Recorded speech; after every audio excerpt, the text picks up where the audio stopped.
pretty good fish. The jig. No. Be very, very quiet. We're farm pond fishing. It's a pretty little bass. See what he's been eating. You go back.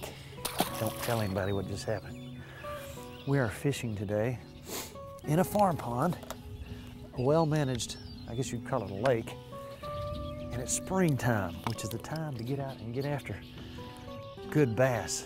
They're not spawning yet. They're hungry. Should be feeding good. You can catch them on just about anything this time of year. I got a hog. I got a hog.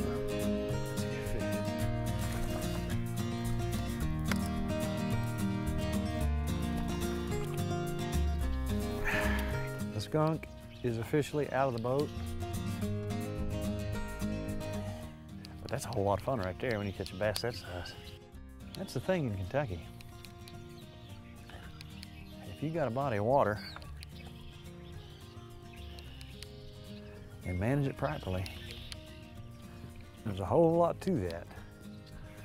All right, let's go to the left there. Looks like a good spot. Good fish. Come in this boat. Thank you, sir. And they are pile driving it. They are hungry. It's supposed to be 77 degrees today. It might be 55. Oh, look what a pretty fish. Farm pond or farm lake fishing. You can't beat it. Let's get another one.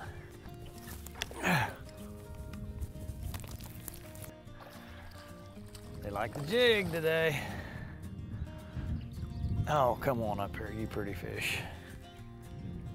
How about that? They're eating the jig.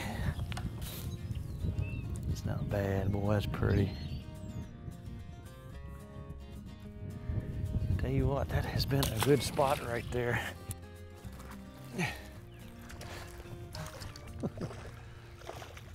Well, they're eating the fire out of that jig.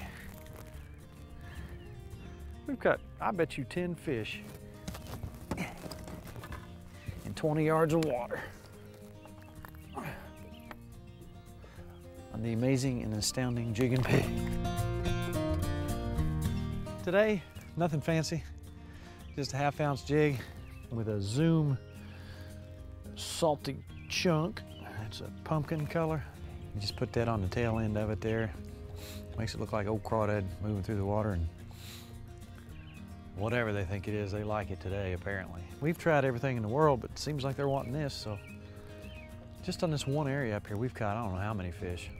If you've never tried a jig, you first-time fisherman or haven't been out there too much, it's something you have to learn. You really have to stick with it and learn what's a fish, what's a stick, when to set the hook. But when you get it down, it can be a very, very productive way to fish. Get the net. Get the net, no kidding. All right, now that's a pretty decent fish. Nathan, thank you for managing the net here. Now that right there might be a reason for me to faint or fall out of the boat or say profane words. But let me tell you what, that's a good fish. That's a heavy fish. And that's what happens sometimes in the spring when you want to use your Jig and Pig. Look at that. Well, I saw the body of that thing coming up. It's not a bad fish. Look what a fish. I mean, one after another. And where have we caught these? I think one of the biggest mistakes people make when they build a farm pond, they just put water in it.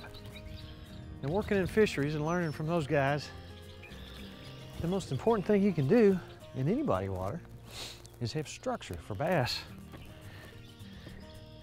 We've caught every one of those fish off an area. When they had the ice storm, they took those tree tops and limbs and weighted them down, and every one of those fish have been off structure. When we used to electrofish lakes in the Department of Fish and Wildlife, anytime you would take your shocking boat over structure, you'd know it because the fish would pop up. So if you've got a farm pond and you want to provide a good place for a fish to lay and hide, and for the small fry to hide and be safe, put some structure in, and I guarantee you, you'll be glad you did.